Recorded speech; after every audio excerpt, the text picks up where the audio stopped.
మహాకృపయు కనికరము కలిగిన మా కన్న తండ్రి, ఘనమైన ఉన్నతమైన నీ నామమునకు స్తుతులు స్తోత్రములు చెల్లిస్తున్నాం. ఈ ప్రత్యేకమైన సమయంలో పరిశుద్ధ లేఖనాలను ధ్యానించడానికి పూనుకుంటుండగా సహాయాన్ని అనుగ్రహించండి. నీ దాసుని మరుగుపరిచిన ఆయన నీ వైపు చూడగలిగే భాగ్యాన్ని మాకు అనుగ్రహిస్తున్నారు. తిరిగి నాయన లేఖనాలలో నీ ప్రత్యక్షతలోనికి మమ్మల్ని తీసుకుని వెళ్ళమని మిమ్మల్ని కోరుకుంటూ, ఈ రాత్రి నాయన జీవము కలిగిన నీ మాటల చేత నీ పిల్లల హృదయాలలో ఉజ్జీవాన్ని కలిగించమని మిమ్మల్ని కోరుకుంటూ, నిలబడి ఉన్న నీ దాసుడనైనా నన్ను బలపరిచి శక్తి కలిగిన నీ మాటలు చెప్పగలిగే సామర్థ్యాన్ని అనుగ్రహించమని కోరుతూ, క్రీస్తు నామం నీ ప్రార్థన అడిగి వేడుకొనుచున్నాము తండ్రి, ఆమేన్. ప్రేమన దేవుని వర్లారా, దేవుని మహాకృపను బట్టి, ఆయన ఉన్నతమైన ప్రేమను బట్టి పరలోకమందున్న కన్న తండ్రిని స్తుతిస్తూ క్రీస్తు పేర కృతజ్ఞతాస్తుతులు చెల్లించుచున్నాను. వేదికను అలంకరించిన దైవదాసులకు క్రీస్తు పేర శుభములు తెలుపుకుంటూ, కూడి వచ్చిన మీ అందరికీ క్రీస్తు పేర వందనములు తెలియజేసుకుంటూ, పరిశుద్ధ గ్రంథంలోనికి వెళ్ళి కొన్ని చక్కటి మాటలను మనం అందరము కలిసి ధ్యానించడానికి ప్రయత్నం చేద్దాం. 2000 సంవత్సరాల క్రితం మహనీయుడైన యేసు క్రీస్తు జన్మ జరిగింది. ఆయన ఎవరు, ఆయన ఎంత గొప్పవాడో తొలి పలుకులలో మనం విన్నాం. ఆయన భూమి మీదికి ఎందుకు వచ్చాడు అంటే, మనల్ని పరలోకానికి తీసుకుని వెళ్ళడానికి అని చెప్పటంలో ఎలాంటి సందేహం లేదు. భూమి మీద ప్రభుత్వాలు పాలించడానికైతే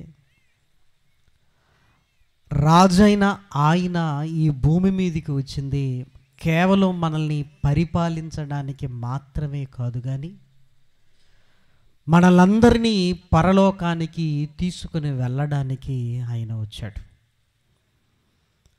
పరిశుద్ధ గ్రంథంలోనికి వెళ్ళి చూడగలిగితే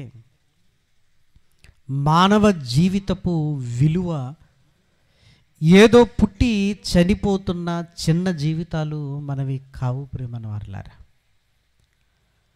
పరలోకం నుండి ఈ భూమి మీదికి వచ్చాం, మరలా ఈ భూమిని విడిచిపెట్టి పరలోకానికి వెళ్ళవలసిన వారు. మనుషులు ఏమనుకుంటున్నారంటే, తల్లి గర్భంలో నుంచి ఈ భూమి మీదకి వచ్చాం, ఏదో ఒకరోజు ఈ మట్టిలో కలిసిపోతాం అనుకుంటున్నారు. కానీ మనలో ఉన్న ఆత్మ పరలోకము నుండి ఈ భూమి మీదికి వచ్చింది, మరలా పరలోకానికి వెళ్ళవలసినది ప్రేమన వారలారా. కాబట్టి మహనీయుడైన యేసుక్రీస్తు మానవ ఆకారాన్ని ధరించుకొని ఈ భూమి మీదకి వచ్చింది. ఆయనేదో కొన్ని దినములు ఈ భూమి మీద బ్రతకాలని కాదు, కానీ మన బ్రతుకును సరిదిద్ది మనల్ని పరలోకానికి తీసుకొని వెళ్ళాలి అని ఆయన భూమి మీదకి వచ్చాడు. ఇది మనం ఎలా నమ్మగలం అని లేఖనాలలోనికి వెళ్ళి మనం చూడగలిగితే, పరిశుద్ధ గ్రంథంలో వ్రాయబడిన ప్రతి మాట చారిత్రాత్మకమైన మాటలు. ఏదో నలుగురు కలిసి కూర్చొని ఆలోచించి రాసిన పుస్తకం పరిశుద్ధ గ్రంథం కాదు. నలుగురు కలిసి ఆలోచించి తీసేటివి సినిమా కథలు ప్రేమన వారలారా. కానీ పరిశుద్ధ గ్రంథంలో వ్రాయబడిన ప్రతి మాట దేవుడే మనుషులను ప్రేరేపించి వ్రాసిన మాటలు. ఇవి చరిత్రకు ఆధారములైన మాటలు, పరిశుద్ధ గ్రంథంలో ఉన్న మాటలు. కాబట్టి పరిశుద్ధ గ్రంథంలోనికి వెళ్ళి జాగ్రత్తగా లేఖనాలను మనం చూడగలిగితే, నిర్గమాకాండములో వ్రాయబడిన ఒక చక్కటి మాటను దయచేసి మీరు చూడండి. నిర్గమాకాండము 3వ అధ్యాయము, నిర్గమాకాండము 3వ అధ్యాయము మొదటి వచనాన్ని జాగ్రత్తగా చూడండి. మోషే మిద్యాను యాజకుడైన యిత్రో అను తన మామ మందను మేపుచు ఆ మందను అరణ్యము అవతలకు తోలుకొని దేవుని పర్వతమైన హోరేబునకు వచ్చెను. ఒక పొద నడిమిని అగ్ని జ్వాలలలో యెహోవా దూత అతనికి ప్రత్యక్షమాయెను. అతడు చూచినప్పుడు అగ్ని వలన ఆ పొద మండుచుండెను గాని పొద కాలిపోలేదు. ఏమంటే జాగ్రత్తగా మనం ఆలోచించగలిగితే మోషే గారు చరిత్రలో ఉన్న వ్యక్తి ప్రియమైన వారలారా, మనుషులు సృష్టించిన కథలలో ఉన్న వ్యక్తి కాదు. మీరు ఆలోచించండి. మరి మోషే గారు చరిత్రలో ఉంటున్న వ్యక్తి అని ఎలా మనకు తెలియాలి అంటే, ఇప్పటికీ ప్రపంచ చరిత్రలోనికి వెళ్ళి ఐగుప్తీయుల చరిత్రను చూడగలిగితే ఐగుప్తీయుల చరిత్రలో మోషే గారి సంఘటనలు రాయబడ్డాయి ప్రియమైన వారలారా. చూసారా, ఇది కట్టుకథ కాదు. ప్రపంచాన్ని పరిపాలించిన సామ్రాజ్యాలలో, ప్రపంచ నాగరికతలలో ఐగుప్తు నాగరికత అనేది ఉన్నతమైనదిగా ఈరోజు మనం పాఠ్యపుస్తకాలలో చదువుతున్నాం. సింధు నాగరికత అని, ఐగుప్తీయుల నాగరికత అని మనం చదువుకుంటాం. వారిని పరిపాలించిన చక్రవర్తులు ఫరోలు. మరి వారి కాలములో మోషే గారు ఉన్నారు ప్రియమైన వారలారా. ఉండటమే కాదు, మోషే గారు ఇశ్రాయేలీలను విడిపించి కానాను దేశానికి తీసుకొని వెళ్ళాడు. ఆ వెళుతున్నప్పుడు ఎర్ర సముద్రాన్ని దేవుడు పాయలు చేశాడు. ఎర్ర సముద్రం ఇప్పటికీ ఉందంటారా లేదంటారా? సముద్రాన్ని ఎవరు దొంగిలించగలరు? ఇప్పటికీ ఉంది. భౌగోళిక ఆధారాలు ప్రియమైన దేవుని పిల్లలారా. మొన్ననే సంక్రాంతి హాలిడేస్లో హుబ్లీ ప్రాంతానికి సభలకు వెళ్ళాం. ఆ సభలను నిర్వహించిన సోదరులు సైమన్ గారు సౌదీలో పనిచేస్తుంటారు. ఆయన మాట్లాడుతూ, అన్నయ్య ఎర్ర సముద్రం దగ్గరలోనే మా ప్రాజెక్టు అని చెప్తున్నాడు. ఇప్పటికీ అది భూమి మీద ఉన్నది.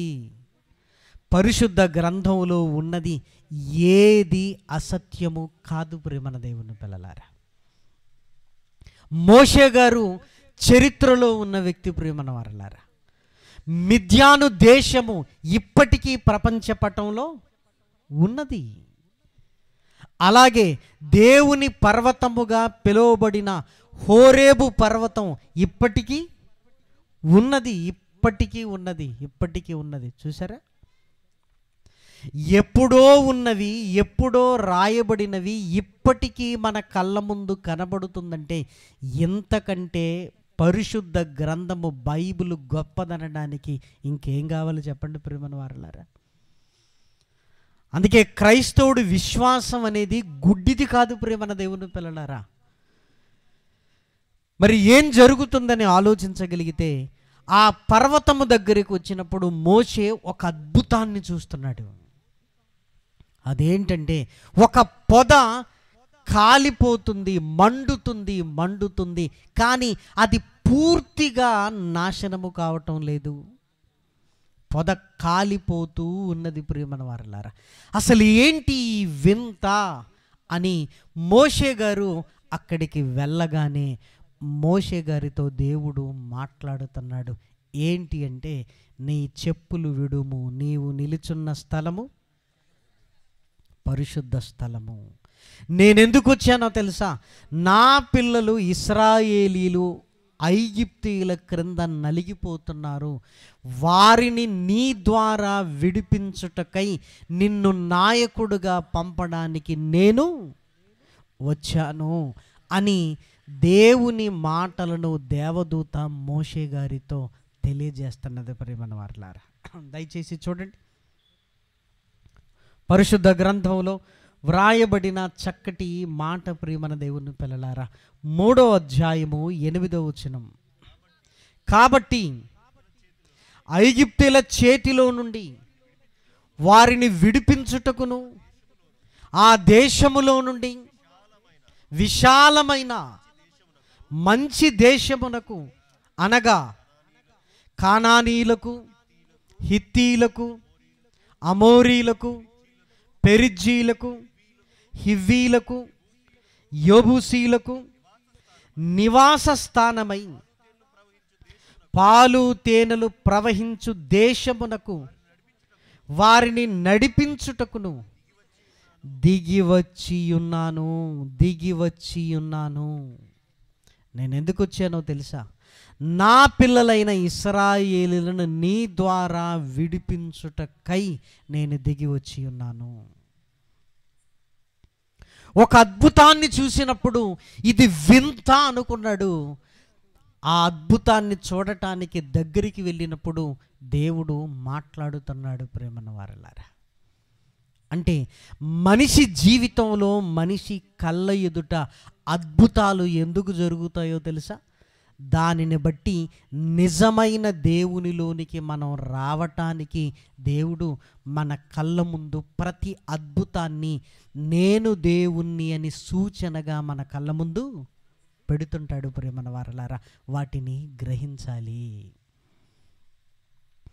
మరి మోషే గారు, నేను ఎలా ఫరో ఎదుట నిలబడగలను, ఎలా ఇశ్రాయేలీయులను విడిపించగలను, ఎలా విడిపించగలను, నేనేం మాట్లాడాలి? ఎందుకంటే నిన్ను నిలబెడుతున్నాను అని దేవుడు అంటున్నాడు. మోషే గారికి మాత్రం నేను ఎలా వెళ్ళాలి, ఏం మాట్లాడాలి, ఏం చెయ్యాలి అని మోషే అడుగుతున్నప్పుడు ప్రేమన దేవుని పిల్లలారా, మోషే గారితో దేవుడు మాట్లాడుతున్న ఒక చక్కటి మాట మీరు చూడగలిగితే, నిర్గమాకాండము 7వ అధ్యాయము, నిర్గమాకాండము 7వ అధ్యాయము దయచేసి మీరు చూడండి. పరిశుద్ధ గ్రంథంలో 7వ అధ్యాయము 8, 9, 10 వచనాలు. మరియు యెహోవా మోషే అహరోనులతో ఇట్లనెను, ఫరో మీ శక్తి చూపుటకై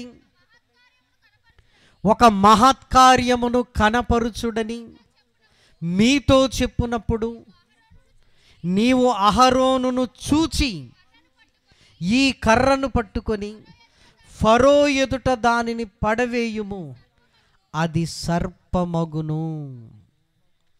ఏం జరగబోతుందో దేవుడు ముందుగానే చెబుతున్నాడు. ప్రియమైన వారలారా, ఫరో ఏమంటాడో తెలుసా? మీ దేవుని శక్తిని మీరు చూపించండి, మీరు దేవుని చేత పంపబడిన వారు అని నేను ఎలా నమ్మాలి అన్నప్పుడు, మోషే నీవు అహరోను వైపు చూస్తూ ఈ కర్రని ఏం చేయాలి? క్రింద వెయ్యాలి. అప్పుడు ఈ కర్ర ఏమవుతుంది? సర్పముగా మారుతుంది అన్నాడు. ప్రేమన వారలారా, నిజంగా మీరు ఆలోచించగలిగితే, చిన్ననాటి నుంచి ఇది వింటున్నాం గనక మోషే కర్ర క్రింద వెయ్యగానే సర్పమైంది అని ఇది తెలిసిందే కదా అనుకుంటాం. ప్రేమన వారలారా, లేఖనాలలో రాయబడిన ఏది కూడా మనం అనుకున్న అర్థం మాత్రమే అందులో ఉంది అనుకుంటే పొరపాటు. అందులో ఉన్నది కొంత మనకు తెలుసు. ప్రతి లేఖనాల వెనకాలుంటున్న భావాలు ఇంకా ప్రపంచం వెలుగు చూడలేదు అనటంలో ఎలాంటి అతిశయోక్తి లేదు. ప్రేమన వారలారా, ఏమండి ఇందులో ఏముందండి అని మీరు ఆలోచించగలిగితే, దేవుడు ఒక చిన్న అద్భుతాన్ని చూపిస్తున్నాడు అన్నట్లుగానే మనకు అనిపిస్తుంది. ఏంటి? కర్ర కిందగా వేయగానే సర్పమైంది, మరలా ఆ సర్పమును పట్టుకోగానే కర్ర అయిపోయింది అని. కానీ దయచేసి ఈ రాత్రి మీరు ఆలోచించండి. ఈ రాత్రి మీరు ఆలోచించగలిగితే ఆ అద్భుతము ఎంత గొప్పది అని మీరు ఆలోచించగలిగితే, కర్ర అనగానే అది దేని నుంచి తీసుకోబడింది? కర్ర దేని నుంచి తీసుకోబడిందండి? చెట్టు నుంచి కదా. చెట్టును కొట్టి ఆ చెట్టు కొమ్మను నరికి ఒక కర్రగా చేయబడింది. క్రింద వేయగానే అది సర్పమైంది. ప్రియమైన వారలారా, సర్పం అనేది ఏ జాతికి సంబంధించిందండి? జంతు శాస్త్రానికి సంబంధించింది. కర్రది ఏ శాస్త్రం అండి? వృక్ష శాస్త్రము. అసలు ఈ రెండింటికి ఏమైనా పొత్తుందండి? ఈ రెండింటికి ఏమైనా పొత్తుందా? ఒకటేమో నిశ్చలంగా ఉండి ఆకాశం వైపు ఎదిగేది, ఇంకొకటి నేల మీద ప్రాకుతూ ఉండేది. ఈ రెండింటికి సంబంధము లేనే లేదు. మనం చదువుకున్న శాస్త్రాలలో ఒకటి వృక్ష శాస్త్రము, ఇంకొకటి జంతు శాస్త్రము. జంతు శాస్త్రంలో వృక్ష శాస్త్రం కనపడదు, వృక్ష శాస్త్రంలో ఏం కనపడదు? జంతు శాస్త్రము కనపడదు. కానీ దేవుడు మోషే గారి ద్వారా ఏం చేస్తున్నాడో తెలుసా? వృక్ష శాస్త్రమును దేనిగా మారుస్తున్నాడు? జంతు శాస్త్రంగా మారుస్తున్నాడు. ప్రేమన దేవుని పిల్లలారా, ఫరో ఎందుకు ఆశ్చర్యపోయాడో తెలుసా? ఏముందిలే అనుకోలేదు, ఆశ్చర్యపోయాడు. ఏంటి అంటే వృక్ష శాస్త్రం దేనిగా మారిపోయింది? జంతు శాస్త్రము. జంతు శాస్త్రము అంటే ఐగుప్తీయులకు శాస్త్రాల పట్ల అవగాహన ఉందంటే మోషే గారు ఐగుప్తీయుల సకల విద్యలను, అంటే ఏమండి, విద్యాభ్యాసంలో మేము ఉన్నతులం అనుకునే వారికి వారి విద్యను తలకిందులు చేసే అద్భుతాన్ని చేస్తున్నాడు. ప్రియమైన వారలారా, ఏదో చిన్నది కాదు ప్రియమైన వారలారా. చూడండి, అపోస్తలుల కార్యములలో వ్రాయబడిన చక్కటి మాటను మీరు చూడగలిగితే 7వ అధ్యాయము 22వ వచనము, మోషే ఐగుప్తీయుల సకల విద్యలను అభ్యసించి వారికి ఏం చెయ్యాలో దేవునికి తెలుసు. మోషే గారికి కూడా అవగాహన ఉంది. సకల విద్యలు, ఒక మాటలో చెప్పాలి అంటే సకల శాస్త్రాల అవగాహన వారికి ఉన్నది. ప్రియమైన వారలారా, ఏమండి, ఫరో ముందుకు వెళ్ళి నీ కర్రను వెయ్యమంటున్నాడంటే అది చిన్నదైతే ఫరో ఏమంటాడు? ప్రియమైన వారలారా, ఇదేనా మీ దేవుని శక్తి అంటాడు. ప్రియమైన వారలారా, ఫరో చుట్టూ ఉన్న వాళ్ళు ఆశ్చర్యచకితులయ్యారు. ఏంటి, వృక్ష శాస్త్రము జంతు శాస్త్రంగా మారిపోయిందేంటి? అసలు దీన్ని ఎలా ఆలోచించాలి? వెంటనే ఐగుప్తీయులను పిలిచాడు. మీరేమైనా ఇది చెయ్యగలరంటే మేము చేయగలరని వాళ్ళు చేసేసరికి మోషే గారు ఏ పామునైతే కర్ర ద్వారా చేశాడో వాటన్నింటిని ఏం చేసింది? మృంగివేసింది. అంటే ఇదిగో మీ నమ్మకాలన్నీ, ఇదిగో ఈ కర్ర సర్పమైంది చూసారా, దాని ముందు బలాదూర్ అని వారి కళ్ళ ముందే జరిగింది. అంటే అర్థం ఏంటో చెప్పమంటారా? మీ నమ్మకాలన్నీ నేను నమ్మిన దేవుని ముందు పని చేయవు. అంతర్లీనంగా ఏముందో తెలుసా? అందులో మీరు నమ్ముతున్నారు చూసారా, మీ నమ్మకాలన్నీ నేను నమ్మిన దేవుని ముందు ఎందుకు పనికిరావు? మీరు ఆలోచించండి. మరలా కర్రను మరలా సర్పమును పట్టుకున్నాడు. ఏమైపోయింది? మరలా కర్ర అయిపోయింది. జంతు శాస్త్రం కాస్త ఏమైపోయింది? మరలా వృక్ష శాస్త్రంగా మారిపోయింది. ప్రియమైన దేవుని పిల్లలారా, ఎంత ఆశ్చర్యం చూసారా, ఎంత ఆశ్చర్యం. మరి ఐగుప్తీయులు కూడా చేశారు కదంటే అది ఇంద్రజాలము. మరి మోషే గారు చేశాడు కదంటే ఇది ఒరిజినల్. ఇంద్రజాలము అంటే ఏంటంటే అప్పుడప్పుడు ఏం చేస్తుంటారంటే టోపీలో నుంచి పావురాలను తీస్తూ ఉంటారు ప్రేమన వారలారా.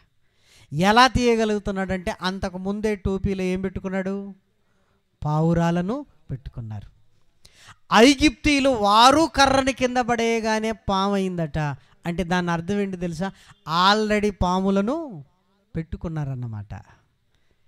ఎందుకంటే ప్రజలకు అలా కనపరచడానికి ప్రేమన దేవుని పిల్లలారా ఆలోచించండి.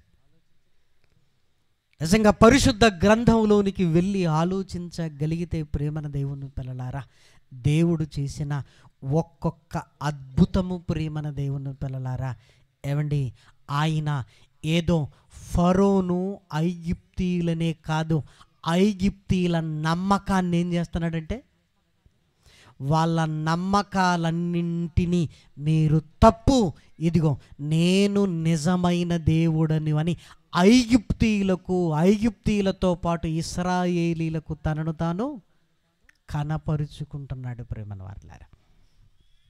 దయచేసి మీరు చూడండి, ఆది కాండములో అబ్రహాము గారితో మాట్లాడుతున్న మాట. ఆది కాండము 15వ అధ్యాయము, ఆది కాండము 15వ అధ్యాయము 14వ వచనాన్ని దయచేసి చూడండి. వారు 400 ఏండ్లు వీరిని శ్రమ పెట్టుదురు, వీరు ఎవరికి దాసులగుదురో ఆ జనములకు నేనే తీర్పు తీర్చుదును. తరువాత వారు మిక్కిలి ఆస్తితో బయలుదేరి వచ్చిరు, ఆ జనమునకు నేనే తీర్పు తీర్చుదును. ఏమని? ఇదిగో మీ నమ్మకాలన్నీ తప్పు, నేనే నిజమైన దేవుడను, నేనే నిజమైన దేవుడనని ఐగుప్తీయులు కూడా నన్ను నేను కనపరుచుకుంటాను. ఏమంటే దేవుడు ఎప్పుడు మరుగు చేయబడ్డాడేమో, కానీ మనుషుల ద్వారా ఆయన ఎప్పుడు తన ఉనికిని చాటుతూనే ఉన్నాడు ప్రేమన దేవుని పిల్లలారా. అంటే ఈ దెబ్బతో ఐగుప్తీయులు కూడా నిజమైన దేవుడు యెహోవా అని తెలుసుకుంటే ఎవరితో బయలుదేరాలి? ఇశ్రాయేలీలతో బయలుదేరిపోవాలి. అంటే దేవుడు ఎలాంటి అవకాశాన్ని ఇస్తున్నాడో చూసారా ఐగుప్తీయులకు కూడా. అప్పటి వరకు నా పిల్లల్ని ఇబ్బంది పెట్టారు, అప్పటి వరకు నా పిల్లల్ని ఇదిగో దాసత్వంలో ఉన్నారు అని వారి మీద కోపాన్ని కాకుండా నేనే దేవుణ్ణు అని వారికి రుజువుపరిచి వారు కూడా ఇశ్రాయేలీలతో బయలుదేరారనుకోండి, వారు కూడా జీవము కలిగిన దేవుని పిల్లలుగా గుర్తించబడతారు ప్రేమన వారలారా.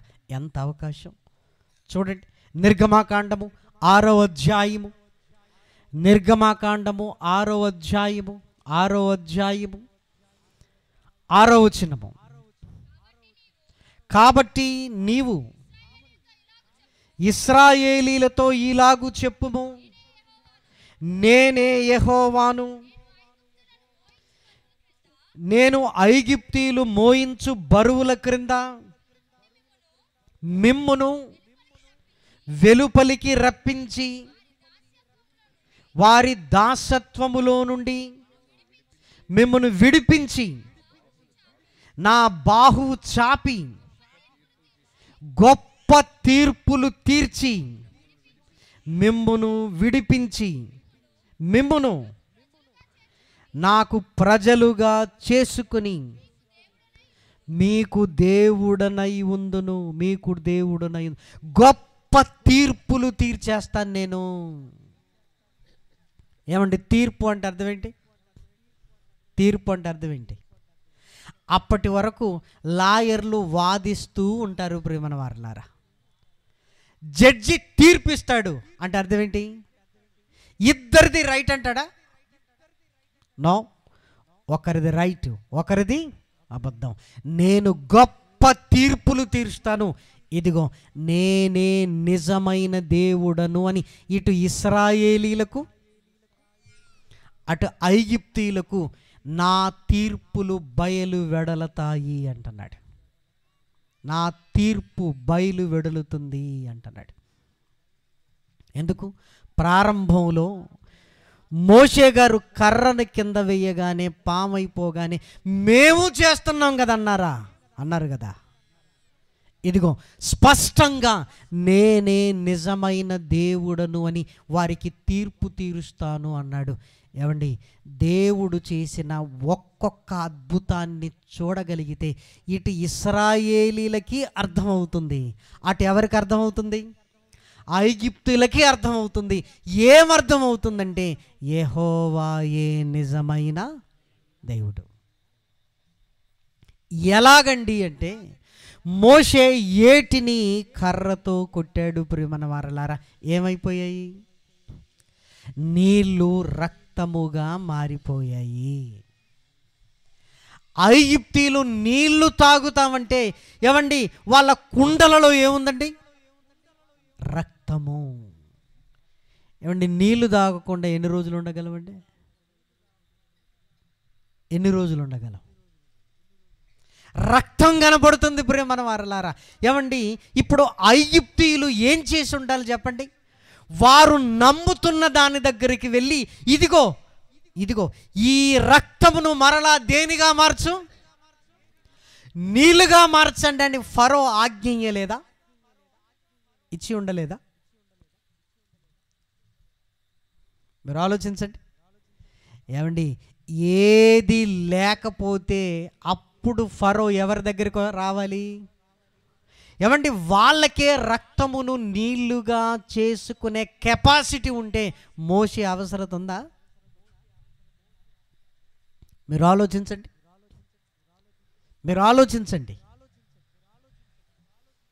రక్తము నీళ్లుగా మారటం ప్రియమైన దేవుని పిల్లలారా, ఒకటి భూమి మీద ఉన్న నీరు, రెండవది ఒంట్లో ఉన్న రక్తము ప్రియమైన వారలారా. నీళ్లు రక్తముగా మారటం ఏంటి ప్రియమైన వారలారా? ఒకటి నేల మీద ఉండేది, రెండవది శరీరములో ఉండేది ప్రియమైన వారలారా. నేల మీద ఉండేది శరీరములో ఉండే రక్తముగా మారిపోవటం ఏంటి ప్రియమైన వారలారా? మీరు ఆలోచించండి. ఏం అద్భుతాలండి ఇవన్నీ కూడా. చిన్నప్పటి నుంచి మనం వింటున్నాం కనుక నీళ్ళు రక్తముగా మారిపోయిందని. ఎక్కడుండే రక్తముగా మారిపోయిందో మీరు ఆలోచించండి.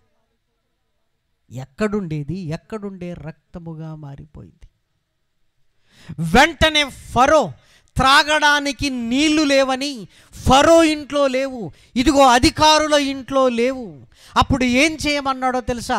ఇదిగో మరలా ఈ నీటిని మీరు ఏం చేయండి అంటే, మరలా ఈ రక్తమును నీళ్లుగా మార్చేయండి అంటే ఫరో గారు ఇది మా వల్ల కాదు. మరి మనం నమ్ముతున్నది చెయ్యలేదు అంటే ఇప్పుడు ఏకైక దిక్కు మనం నమ్ముతున్నది ఈ రక్తమును నీళ్లుగా మార్చలేదు. మరలా ఎవరు చేయగలరు దీన్ని? మోషే అనగానే మోషే నమ్ముతున్న దేవుడు ప్రేమన దేవుని పిల్లలారా. మరి ఇశ్రాయేలీల పాలెం ఎలా ఉంది? చక్కగా త్రాగడానికి నీళ్లు ఉన్నాయి ప్రేమన వారలారా. ఒకవేళ ఫరో ఇశ్రాయేలీల పాలెంలో నుంచి నీళ్లు పట్టుకరండి అన్నాడు అనుకోండి, ఈ పాలెంలో నుంచి ఆ పాలెంలోనికి వెళ్ళగాల ఏమైపోద్ది? రక్తం అయిపోద్ది. మరలా అక్కడున్న రక్తాన్ని ఈ పాలెంలోనికి తీసుకొస్తే నీళ్ళు అయిపోద్ది. నేను తీర్పు తీరుస్తున్నాను. ఆ తీర్పు ఏంటో తెలుసా? నేనే నిజమైన దేవుణ్ణి. ఎందుకు నీళ్లను రక్తముగా చేశాడో తెలుసా? ఇశ్రాయేలీల పాలెం బాగుంది, వారు నీళ్లను కూడా ఆరాధించే స్థితిలో ఉండేవారు ప్రేమన దేవుని పిల్లలారా. ఐగుప్తీయులు నైలు నదిని ఆరాధించేవారు ప్రేమన వారలారా. ఇదిగో నిజమైన దేవుణ్ణి నేను అనటానికి మీరు ఆరాధిస్తున్న ఈ నీటిని ఏం చేస్తున్నాను? ఆ నీళ్లకు ఎన్ని నమస్కారాలు చేసి ఉండొచ్చో ప్రియమైన వారలారా. ఇదిగో రక్తముగా మారిన నీళ్లు మరలా నీళ్లుగా మారాలి, నీళ్లుగా మారాలి, నీళ్లుగా మారాలి, నీళ్లుగా మారాలి. లేదు, ఇలా ఒకట రెండా ఎన్ని అద్భుతాలు ప్రియమైన దేవుని పిల్లలారా. చివరికి సంతానాన్ని ఇచ్చే దేవతనుగా కూడా నమ్మేవారు ప్రియమైన వారలారా. చివరికి ఏమైపోయింది? జ్యేష్ఠ సంతానాన్ని సంహారక దూతను పంపించారు. ఇదిగో వారు ఎవరినైతే నమ్ముతున్నారో వారి పాదాల దగ్గర పెట్టి బతికించు బతికించు బతికించు అంటే ప్రయోజనమేమీ లేదు. అంటే ఇప్పటి వరకు మేము నమ్ముతున్న నమ్మకాలన్నీ తప్పన్నమాట. ఇదిగో వారి దేవుడు వారిని విడిపించి తీసుకొని వెళ్ళిపోతున్నాడు. ఏమండి, చరిత్రలో ఇప్పటికీ ఐగుప్తీయుల చరిత్రలో ఇశ్రాయేలీల ఇక్కడి నుంచి మోషే గారి నాయకత్వంలో వారి దేవుడు విడిపించబడ్డాడని ఇప్పటికీ వారి చరిత్రలో ఉన్నది ప్రియమైన దేవుని పిల్లలారా. మోషే గారు అబద్ధం కాదు. ఇదిగో ఐగుప్తు దేశం అబద్ధము కాదు, ఐగుప్తీయుల విగ్రహారాధన అబద్ధము కాదు ప్రియమైన దేవుని పిల్లలారా. నేనే నిజమైన దేవుణ్ణి అని అటు ఐగుప్తీయులకు ఇటు ఇశ్రాయేలీలకు నిరూపించుకొని తన పిల్లల్ని బయటికి తీసుకొని వచ్చిన చరిత్ర ప్రియమైన దేవుని పిల్లలారా. దయచేసి మీరు ఆలోచించగలిగితే ప్రతి అద్భుతం వెనుక ప్రియమైన దేవుని పిల్లలారా, ప్రతి అద్భుతం వెనుక నేను నిజమైన దేవుణ్ణి అనే తీర్పు అనే సందేశము ఉన్నది ప్రియమైన దేవుని పిల్లలారా.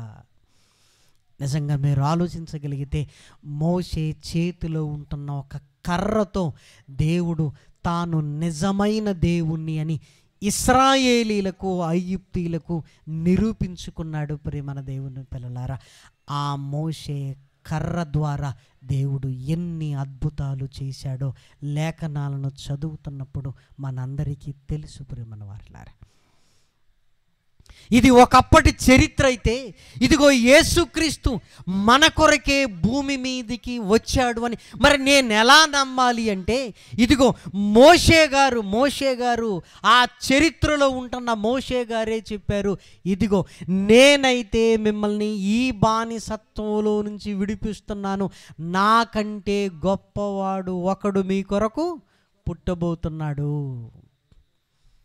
ఆ ప్రవక్త అని యేసుక్రీస్తును గురించి చరిత్రలో ఉంటున్న మోషే గారు తెలియజేశాడు.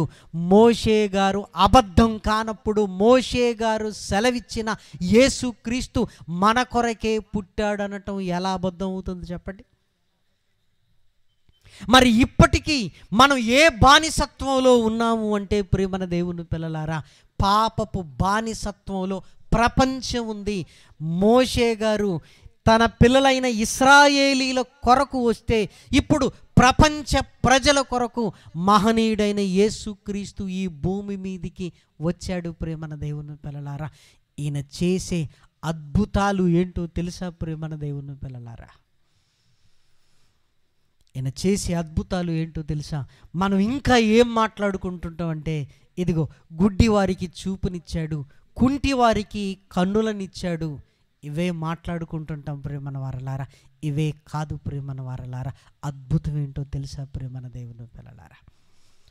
మోషే చేతిలో ఉంటున్న ఒక కర్ర సర్పముగా మారిపోయి మరలా అది కర్రగా మారిపోయిందని జాగ్రత్తగా ఆలోచించగలిగితే ఈరోజు మహనీయుడైన యేసుక్రీస్తు వచ్చి మన కళ్ళ ముందు అద్భుతాలను చూపిస్తున్నాడు.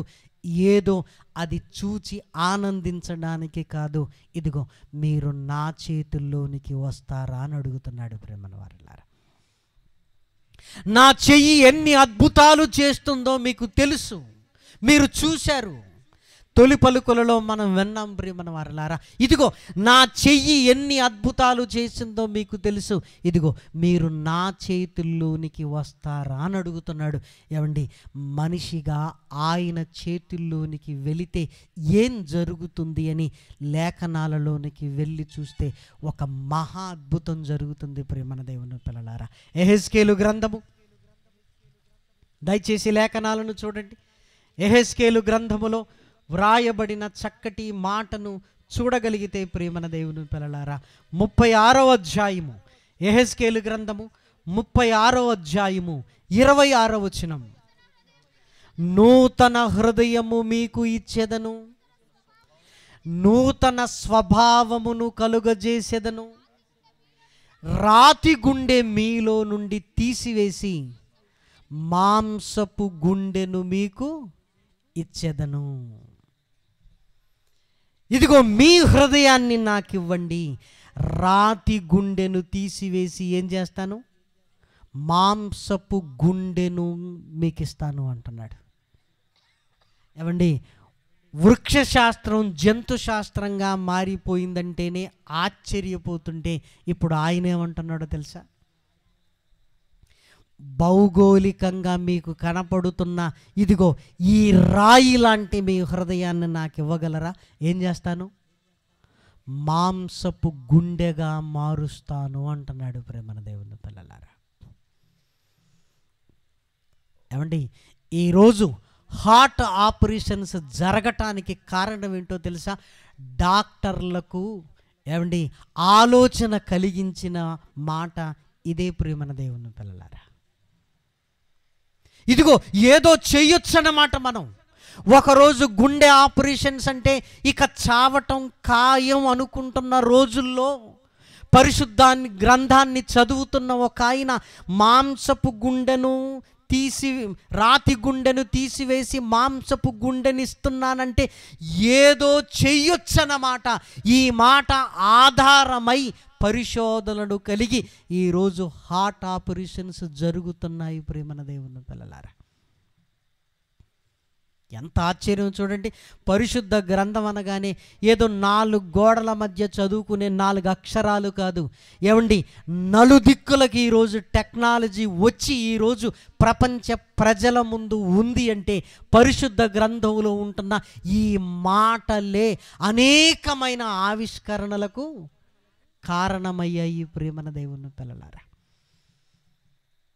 మొట్టమొదటి గుండె ఆపరేషన్ జరుగుతున్నప్పుడు ఆయన చేసిన మాట ఏంటో తెలుసా? ఆయన చేసిన ప్రార్థన, నాయనా ఇదిగో నీ పోలికగా నరుని పుట్టించావు, నువ్వు ఇది చేయగలిగినప్పుడు ఇదిగో ఈ చిన్నది మనుషులమైన మేము చేయగలుగుతాం కదయ్యా అన్న ఆ విశ్వాసముతోనే వెళ్ళిపోయాడు మొట్టమొదటి గుండె ఆపరేషన్. మీరు ఆలోచించండి. బైబిల్ అనగానే, యేసుక్రీస్తు అనగానే దేవుణ్ణి నమ్మటం అంటే ఏదో గుడ్డిగా నమ్మటం కాదు ప్రియమైన దేవుని పిల్లలారా. ఇశ్రాయేలీల చరిత్రలో దేవుడు గొప్పవాడని ప్రపంచానికి తెలియచేసిన చరిత్ర ఐగుప్తీయుల చరిత్ర ప్రియమైన దేవుని పిల్లలారా. నేను తీర్పు తీర్చి మరలా తీసుకొని వెళతాను అన్నాడు. ఆ తీర్పులు తీర్చాడు.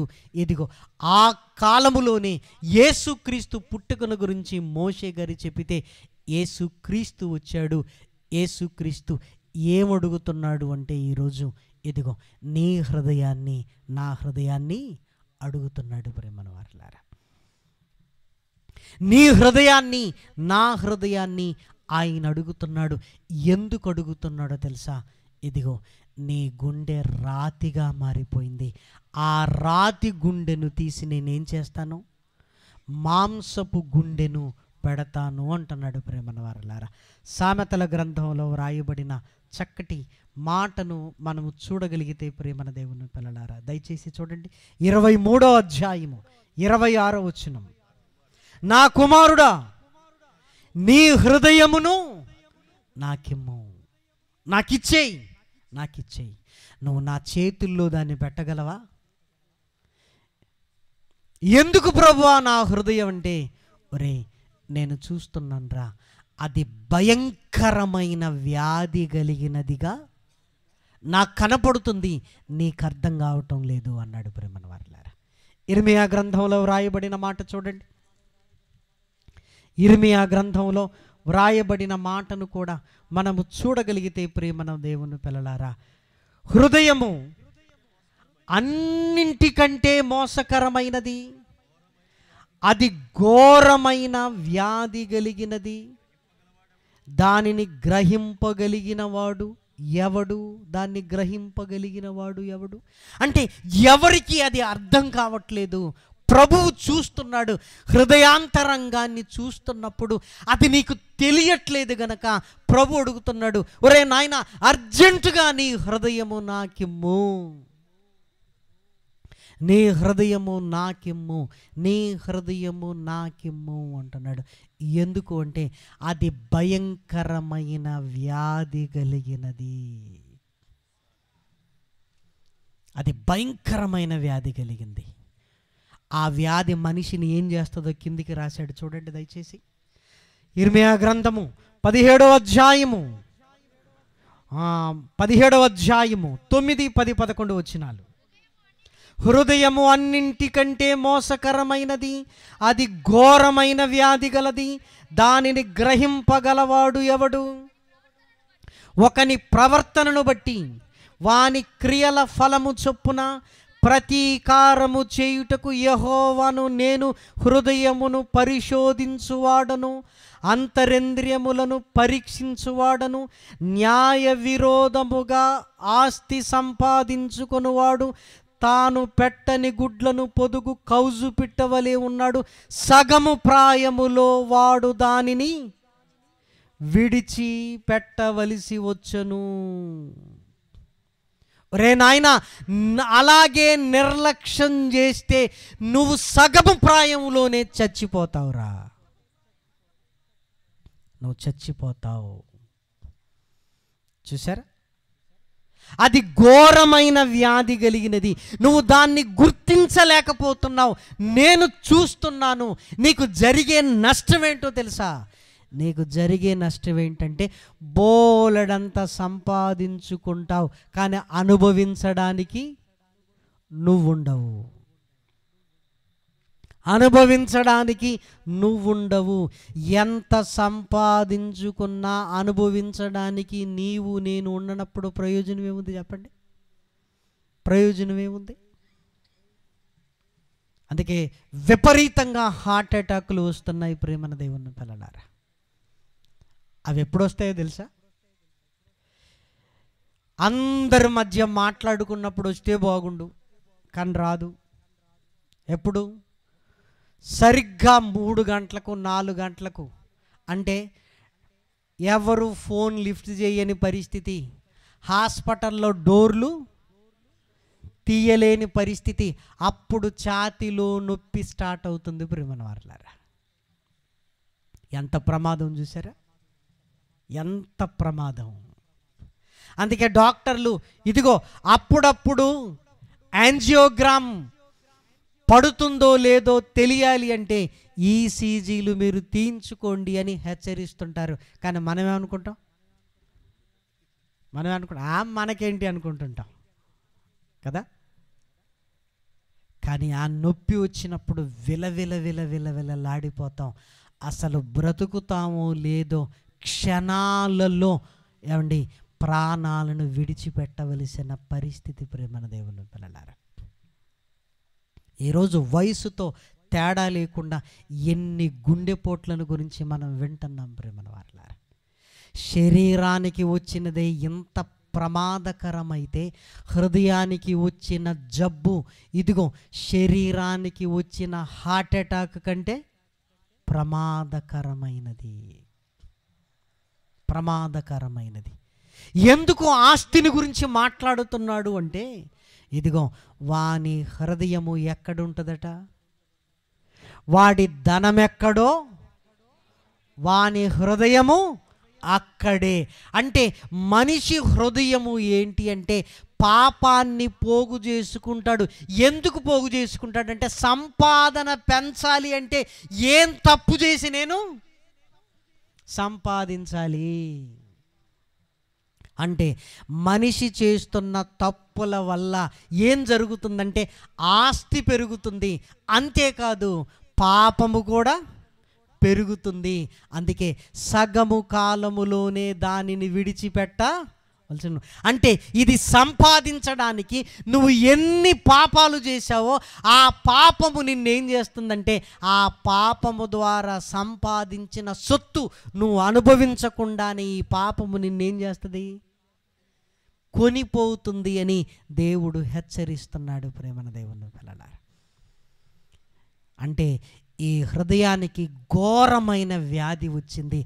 ఆ వ్యాధి వల్ల ఎలా మారిపోయిందో మీరు చూడగలిగితే ప్రేమన వారలారా, అపోస్తలుల కార్యములలో వ్రాయబడిన మాటను దయచేసి చూడండి. అపోస్తలుల కార్యములు 28వ అధ్యాయము, అపోస్తలుల కార్యములు 28వ అధ్యాయము 27వ వచనం. ఈ ప్రజలు కన్నులారా చూచి, చెవులారా విని, మనసారా గ్రహించి, నా వైపు తిరిగి నా వలన స్వస్థత పొందకుండునట్లు వారి హృదయము క్రొవ్వినది. వారి హృదయము క్రొవ్వినది అంటే ఆ ఘోరమైన వ్యాధి ఏంటో తెలుసా? హృదయానికి కొవ్వు పట్టినది. ప్రేమన వారలారా, ఏమండి, కొవ్వు ఎలా ఉంటుందో తెలుసా? ఎలా ఉంటుంది? అది ముదిరిపోయింది అనుకోండి, గట్టిగా అయిపోద్ది. ప్రేమన దేవుని పిల్లలారా, గట్టిగా అయిపోద్ది.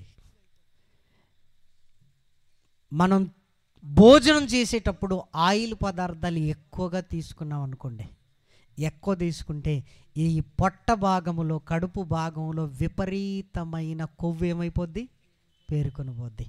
అది ఎంత గట్టిగా ఉంటుందంటే వేలు పెట్టి ఇట్లాంటి పోదు. ఎందుకు? లోపల కొవ్వు పట్టి ఏమైపోయింది, స్ట్రాంగ్ అయిపోయింది. ప్రేమన వారలారా, ఎంత స్ట్రాంగ్ అయిపోద్దంటే 10 రోజులు ఉపవాసం ఉన్నా అది లోపలికి పోదు. చూసారా? అలాగే హృదయానికి కొవ్వు పట్టింది. ఆ కొవ్వు ఎలా మారిపోయిందంటే రాతిగా మారిపోయింది, రాతిగా. అందుకే చాలామంది హృదయాలు చూడండి, జీవం కలిగిన వాక్యాలు వింటున్నా నవ్వుకుంటూ వెళ్ళిపోతారు. చచ్చిపోతే నేనేమైపోతానన్న ఆలోచన కనీసము రాదు. ప్రేమన వాళ్ళారా, రాదు. వీళ్ళు ఇలానే చెప్తారులే, ఏమవుతుందిలే. వారు చెవులారా విని, కన్నులారా చూచి, ఇదిగో గ్రహించకుండునట్లు ఎందుకు వాక్యము వారి హృదయములోనికి వెళ్ళట్లేదు అంటే, హృదయానికి కొవ్వు పట్టి ఏమైపోయిందంటే రాతి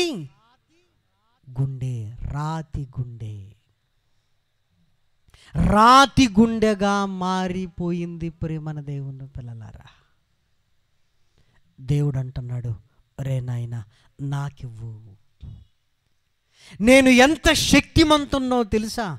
నా సేవకుడైన మోషే గారి కర్రతోనే ఇదిగో వృక్ష శాస్త్రము నుంచి జంతు శాస్త్రానికి మార్చాను. నీ హృదయాన్ని ఇవ్వగలిగితే ఏం చేస్తానో తెలుసా? ఇదిగో రాయిని జీవము కలిగిన దానిగా నేను చేస్తాను. రాతి గుండెని ఏం చేస్తానంటే మాంసపు గుండెగా మారుస్తాను అంటున్నాడు. ప్రేమల వారలారా, ఇప్పుడు అడుగుతున్నది మోషే కాదు. ప్రేమన దేవుని పిల్లలారా, మహనీయుడైన యేసుక్రీస్తు మనల్ని పాపములో నుంచి బయటికి తీసుకొనడానికి ఈ భూమి మీదికి వచ్చిన ఆయన అడుగుతున్నాడు. ప్రేమన వారలారా, కర్రతోనే అన్ని అద్భుతాలను చేసినప్పుడు ఏమండి ఆయన చేతుల్లో నీవు నేను ఉంటే, ప్రేమన దేవుని పిల్లలారా, ఆయన చేతుల్లో నీవు నేను ఉంటే ఏమండి ఇదిగో ఆయన నిజమైన దేవుడని ఇదిగో నిన్నే సాక్షిగా ఆయన నిలబెట్టి ఈ లోకానికి తీర్పు తీర్చడానికి ఆయన సిద్ధముగా ఉన్నాడు. ప్రేమన దేవుని పిల్లలారా, కానీ ఆలోచనమైన కలుగుతుందా? ఏమండి నా మనసు రాతి లాంటిదా? నా హృదయము రాతిలా మారిపోయిందా? నువ్వు ఆలోచించగలిగితే దేవుని వాక్యాన్ని విని విని కరగలేని హృదయాన్ని ఏమనాలి? మీరు ఆలోచించండి. దేవుని వాక్యాన్ని విని చావుకు కూడా భయపడని గుండెను ఏమనాలి చెప్పండి ప్రేమన వారలారా? అది ధైర్యం కాదు ప్రేమన దేవుని పిల్లలారా, అది ధైర్యం కాదు. అదేంటో తెలుసా? రాతి గుండెగా మారిపోయింది. హృదయానికి ఘోరమైన వ్యాధి వచ్చింది ప్రేమన వారలారా. అందుకే చనిపోయి ఎక్కడికి వెళతానో తెలియని ఆ గుడ్డితనముతో హృదయం మూసుకొని పోయింది. హృదయములోనికి దేవుని మాటను వెళ్ళనివ్వని స్థితికి వచ్చింది ప్రేమన దేవుని పిల్లలారా. మన ఆత్మీయ జీవితాలు ఎలాంటి స్థితిలో ఉన్నాయో ఒక్కసారి మీరు ఆలోచించండి. రాయిలాంటి హృదయాన్ని ఆయనకివ్వగలిగితే ప్రేమన వారలారా, మళ్ళీ మాంసపు గుండెగా చేస్తాడు. ఆయన మాంసపు గుండెగా చేస్తాడు. ఏమండి, లివర్ డ్యామేజ్ అయిపోయింది అని కొన్ని ఫోటోలు మనకు చూపిస్తుంటారు. అవి ఎలా ఉంటాయో తెలుసా? లివర్ ఆరోగ్యంగా ఉన్నప్పుడు మెత్తగా మాంసంలా ఉంటుంది, పాడైపోయినప్పుడు రాయిలా మారిపోద్ది ప్రేమన వారలారా. మన కిడ్నీలు బాగున్నప్పుడు ఎలా ఉంటాయి? మాంసపులా మెత్తగా ఉంటాయి ప్రేమన వారలారా. పాడైపోతే రాళ్ళలా బిగుసుకొని పోతాయి ప్రేమన దేవుని పిల్లలారా. చూసారా? రాయిలా బిగుసుకొని పోయాయి అంటే చావుకు దగ్గర పడుతున్నామని ప్రేమన దేవుని పిల్లలారా. దేవుని వాక్యాన్ని విన్నప్పుడు ఇదిగో ఎదురు తిరగాలన్న స్వభావం, దేవుని వాక్యాన్ని విన్నప్పుడు నిర్లక్ష్యపు స్వభావం, దేవుని వాక్యాన్ని విన్నప్పుడు భయము లేని స్థితి మనకు వచ్చింది అంటే దాని అర్థం ఏంటి? నీ హృదయము రాయిలా మారిపోయింది అంటే ఇక చావుకు సిద్ధపడుతున్నాం అంటే సగము కాలములోనే ఈ జీవితాన్ని ముగించబోతున్నావు. సగము కాలములోనే నీ జీవితాన్ని ముగించబోతున్నావు. కానీ దేవుడికి అది ఇష్టం లేక దేవుడు అడుగుతున్నాడు, రేయ్ నీ హృదయాన్ని నాకిమ్ము, నేను బాగు చేస్తాను. కర్ర సర్పం అవ్వటం అద్భుతం అనుకుంటే ఇదిగో నీ జీవితాన్నే ఒక అద్భుతముగా నేను మలిచేస్తాను, నాకివ్వగలవా అని ఈయన అడుగుతున్నాడు. మోషే చేతిలో ఉన్న కర్ర చేతనే అన్ని అద్భుతాలు చేసినప్పుడు నువ్వు నా చేతుల్లోనికి వస్తే నీ గ్రామములోనే నిన్ను నిలబెట్టి నా మహిమను నేను వెల్లడి పరుస్తాను, నేను ఉన్నాననడానికి నువ్వే సాక్షిగా నిన్ను నిలబెడతాను. ఇదిగో నన్ను ఈ రాత్రి నువ్వు నమ్మగలవా? నేను నిజమైన దేవుణ్ణి, ఇదిగో నేను అడుగుతున్నాను నిన్ను, నీ హృదయాన్ని నాకిమ్ము అంటున్నాడు ప్రేమన దేవుని పిల్లలారా. ఎంత గొప్ప విషయం అండి! జక్కయ్య హృదయాన్ని ఇచ్చాడు. ఏమండి, ఇంటికే రక్షణ వచ్చి ఉన్నది ప్రేమన వారలారా. ఎంత కఠినుడో మనకు తెలుసు ప్రేమన వారలారా. పిసినారి ఎంత కఠినుడు! జక్కయ్య దగ్గరికి వచ్చి, అయ్యా మా పరిస్థితులు బాగలేవు, ఇంత డబ్బు మేము ఇవ్వలేమంటే కఠినమైన హృదయముతో ఉన్నవాడు.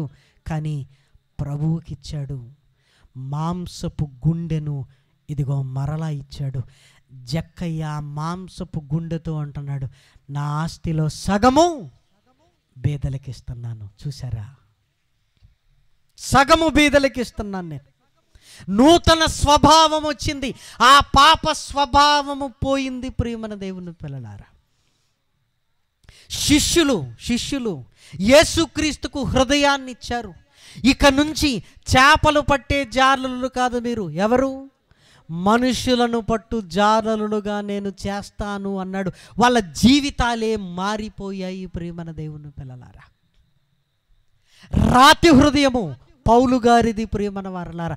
శిష్యులను హింసిస్తూ ఈడ్చుకొని పోయి చెరసాలలో వేయిస్తూ స్టెఫను చావుకు కూడా కారకుడైన కఠినుడు తన హృదయాన్ని ఎవరికిచ్చాడు? తన రాతి హృదయాన్ని ప్రభువుకిచ్చాడు ప్రియమైన వారలారా. ఆ హృదయం ఎలా మారిపోయిందో తెలుసా?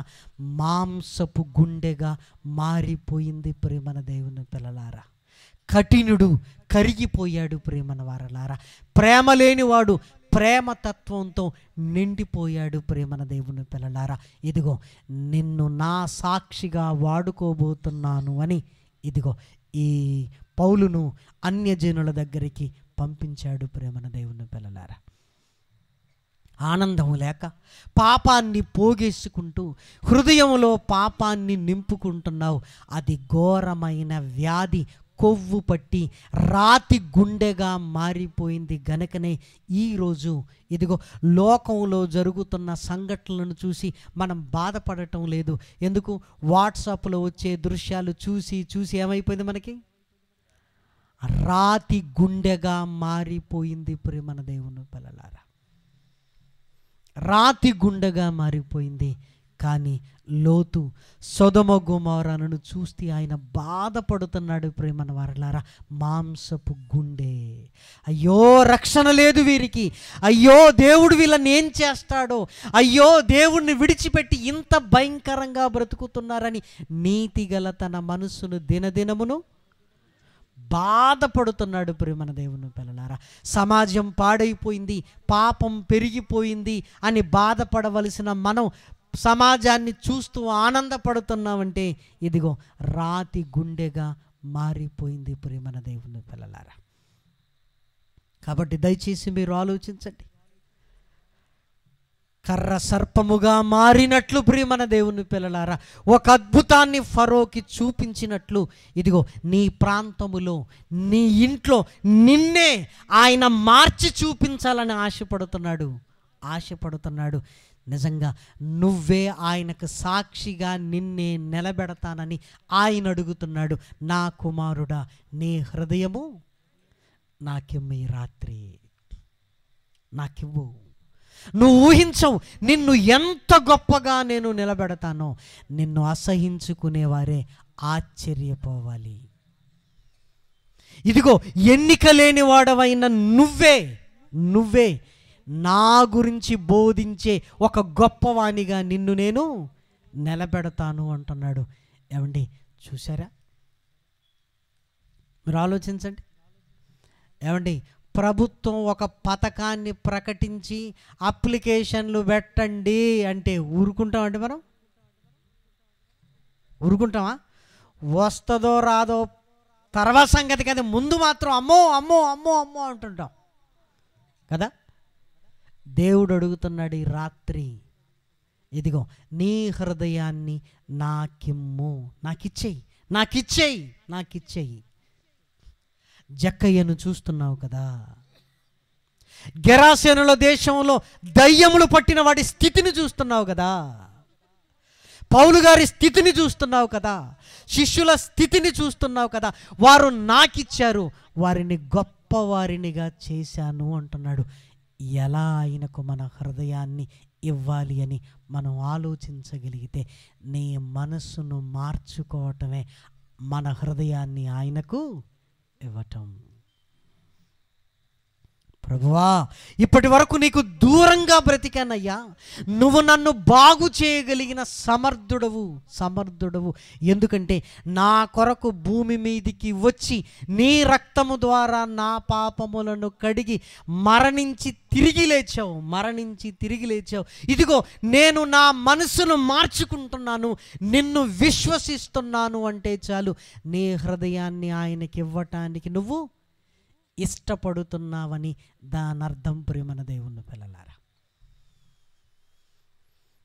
నువ్వు ఆయనను విశ్వసిస్తున్నావు.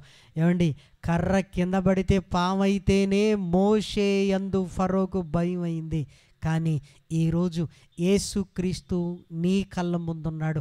ఆయన నీ కళ్ళ ముందు, నా కళ్ళ ముందు చేసిన అద్భుతం ఏంటో తెలుసా? మరణించి తిరిగి లేచాడు. ఇంకేం కావాలి ఆయన నమ్మడానికి? కర్ర కింద పడిస్తే పామైందన్న సంగతి దీంతో పోలిస్తే చాలా చిన్నది. నీళ్లు రక్తం అయ్యాయి యేసుక్రీస్తు మరణ సమాధి పునరుత్థానములతో పోలిస్తే చాలా చిన్నది ప్రియమైన దేవుని పిల్లలారా. ఈరోజు ఇంత గొప్ప అద్భుతం నీ కళ్ళ ముందు కనబడుతూ తిరిగి లేచిన ఆయన, ఒరేయ్ నీ హృదయాన్ని నాకివ్వు అంటున్నాడు. ప్రేమన వారలారా, దాన్ని బాగు చేయగలిగిన సమర్థుడు, దానిని మరలా నూతన జీవముతో నింపగలిగే సమర్థుడు ప్రేమన దేవుని పిల్లలారా. అందులో ఎలాంటి అనుమానము లేదు ప్రేమన దేవుని పిల్లలారా. దయచేసి ఆలోచించండి. పరిశుద్ధ గ్రంథంలో వ్రాయబడిన చక్కటి మాటను దయచేసి మీరు చూడండి.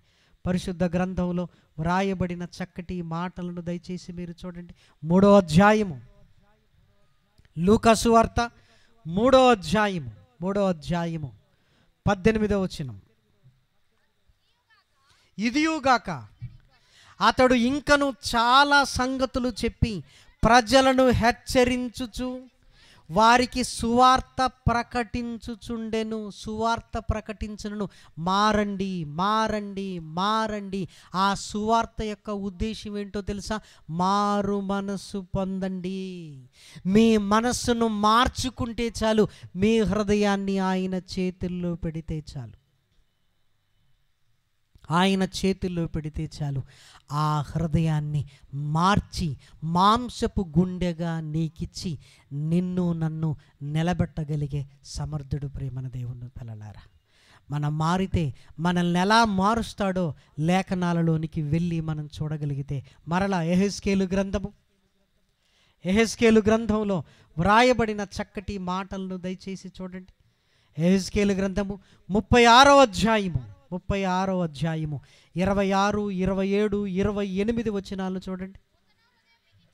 నూతన హృదయము మీకిచ్చేదను, నూతన స్వభావము మీకు కలుగజేసేదను, రాతి గుండె మీలో తీసివేసి మాంసపు గుండెని ఇచ్చేదను, నా ఆత్మను మీ అందు ఉంచి నా కట్టడలను అనుసరించు వారిగాను నా విధులను గైకొను వారిగాను మిమ్మును చేసేదను.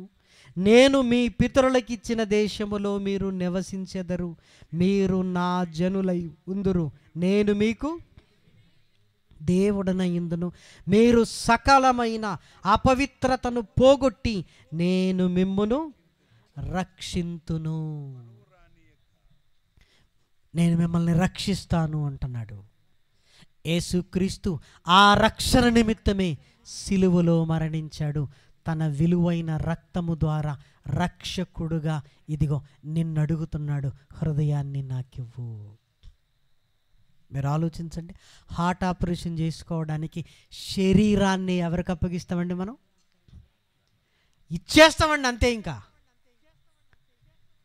ఏమండి, శరీరాన్ని బాగు చేయడానికి డాక్టర్కే నీ శరీరాన్ని అప్పగిస్తే, నీ హృదయాన్ని బాగు చేయాలనుకున్నప్పుడు, నువ్వు బ్రతికున్నప్పుడే నీ మనసును మార్చుకుని నీ హృదయాన్ని ఆయన చేతుల్లో పెడితే చాలు ప్రేమన దేవుని పిల్లలారా. నిన్ను మార్చుకుంటాడు. ఎలా? తన రక్తము ద్వారా కడిగి పరిశుద్ధపరిచి తన కట్టడలను, అంటే సంఘములోనికి నిన్ను తీసుకొని వచ్చి తన కట్టడలను బోధించి నూతన స్వభావాన్ని కలగజేస్తాడు. అంతేకాదు ప్రేమన దేవుని పిల్లలారా, తన ఆత్మను కుమ్మరిస్తాడు. అంతేకాదు మన జీవితాలలో వర్ధిల్ల చేస్తాడు. నీ కష్టార్జితాన్ని నువ్వు అనుభవించగలిగే స్థితిని నీకిస్తాడు ప్రేమన వారలారా. ఆ కింది మాటలలో అదే ఉంది చూడండి. 29, మీ సకలమైన అపవిత్రతను పోగొట్టి నేను మిమ్మల్ని రక్షించుతును, మీకు కరువు రానియక ధాన్యమునకు ఆజ్ఞ ఇచ్చి అభివృద్ధి పరుతును, మిమ్మల్ని గొప్పవాళ్ళుగా చేస్తాను అంటున్నాడు. ఇదిగో ఆ హృదయము భయంకరమైన వ్యాధి ముదిరితే మీరు సగము కాలములోనే ఏమైపోవాలి? విడిచిపెట్టవలసి వచ్చును అంటున్నాడు. కాబట్టి దయచేసి ఈ రాత్రి ఆలోచించండి. మోషే కానాను దేశానికి తీసుకొని వెళ్ళడానికి వస్తే, యేసుక్రీస్తు పరలోకానికి మనల్ని తీసుకొని వెళ్ళడానికి వచ్చిన మహనీయుడు. ఆయన అడుగుతున్నది ఈ రాత్రి నీ హృదయము. ఎందుకు అడుగుతున్నాడంటే అది బాగుందని అడగటం లేదు ప్రియమైన వారలారా, ఘోరమైన పాపపు వ్యాధి కలిగి ఉన్నారు అని అడుగుతున్నాడు. దానివల్ల నష్టం ఆయనకని అడగట్లేదు ప్రియమైన వారలారా, సగము కాలములోనే ప్రాణము పోగొట్టి నరకములోనికి వెళతామని ఆయన అడుగుతున్నాడు. ఇదిగో ఆయన ఆ బాధ్యతను తీసుకుంటున్నాడు. కాబట్టి దయచేసి ఈ రాత్రి ఆలోచించండి, ఎంతకాలము నుంచి పాపము పోగేసుకుంటున్నావు? నీ రాతి గుండెను తీసివేసుకొని మాంసపు గుండెగా మారొచ్చు కదా ప్రేమన దేవుని పిల్లలారా. దయచేసి రాత్రి ఆలోచించండి. యేసుక్రీస్తు ఒక వర్గానికి, ఒక మతానికి సంబంధించిన వ్యక్తి కాదు ప్రేమన వారలారా, చరిత్రకారులు ఘోషించిన వ్యక్తి ప్రేమన దేవుని పిల్లలారా. కాబట్టి మోషే గారి చేతిలో కర్రే అన్న అద్భుతాలు చేస్తే, యేసు చేతుల్లో నువ్వు నేను రాగలిగితే నిన్నే ఆయన వాడుకుంటాడు. ఇదిగో నిన్నే ఆయనకు సాక్షిగా నీ ప్రాంతంలో నిలబెడతాడు. ఎక్కడ గౌరవం పోయిందో అక్కడే తలెత్తుకుని నిలబడేటట్లుగా చేస్తాడు ప్రేమన దేవుని పిల్లలారా. కాబట్టి దయచేసి ఈ రాత్రి పాపపు హృదయాలతోనే ఉండొద్దు. ఆ రాతి గుండె ఎప్పటికైనా ప్రమాదమే ప్రేమన దేవుని పిల్లలారా. కాబట్టి నూతన స్వభావంలోనికి రావాలి. పాపాన్ని పోగొట్టుకొని పవిత్రమైన స్వభావాన్ని కలిగి ఈ కొద్ది కాలము దేవుని కొరకు వాడబడితే చాలు ప్రేమన వారలారా, పరలోకానికి వెళ్ళగలిగే స్థితి మనకుంటుంది ప్రేమన వారలారా. దయచేసి లేఖన సత్యాలను మనం గుర్తించగలిగితే దేని గురించి ఆలోచించకు. ఈ రాత్రి నీ రక్షణ గురించి మాత్రమే ఆలోచించు ప్రియమైన వారలారా. అంతకంటే నీ జీవితంలో ముఖ్యమైనది ఏది లేదు. ప్రార్థన చేసుకుందాం. మహాకృపయు కనికరము కలిగిన మా కన్న తండ్రి, ఘనమైన ఉన్నతమైన నీ నామమునకు స్తుతులు స్తోత్రములు చెల్లిస్తున్నా. విలువైన నీ మాటలు నాయన నీ పిల్లలు విన్నారు, విని విడిచిపెట్టకుండా నాయన తండ్రి, రాతి హృదయాలను నాయన నీ వాక్యం అనే సుత్తితో బద్దలు చేయండి నాయన తండ్రి. ఇదిగో నాయన వ్యాధి కలిగిన హృదయాలు నాయన నీ వాక్యమైన తైలముతో నాయన మెత్తన చేయండి నాయన తండ్రి. ఈ జీవితం క్షణభంగురమని తెలుసుకొని నాయన శాశ్వతమైన పరలోకానికి రావటానికి నాయన, నీ చేతుల్లోనికి రావటానికి నాయన మారు మనసు వైపుకు నాయన నీ పిల్లల హృదయాలను మలచమని మిమ్మల్ని కోరుకుంటున్నాం తండ్రి. ఈ ప్రాంతంలో నాయన సేవను ముందుకు తీసుకొని వెళ్ళండి.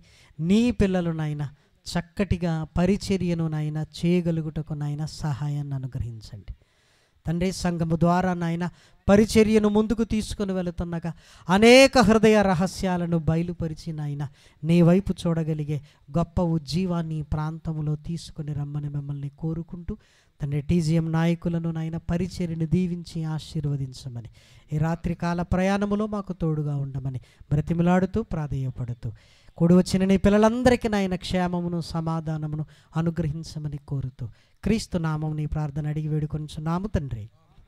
ఆమెన్. పరమ తండ్రి అయిన దేవుని ప్రేమయు, కుమారుడైన యేసు క్రీస్తు కృపయు, పరిశుద్ధాత్మ యొక్క అన్యోన్యమైన సహవాసము, సహాయము, ఆదరణ స్థానిక సంఘమునకును సకల పరిశుద్ధులకును కూడి వచ్చిన మనందరికీ సదాకాలము తోడై ఉండునుగాక. ఆమెన్.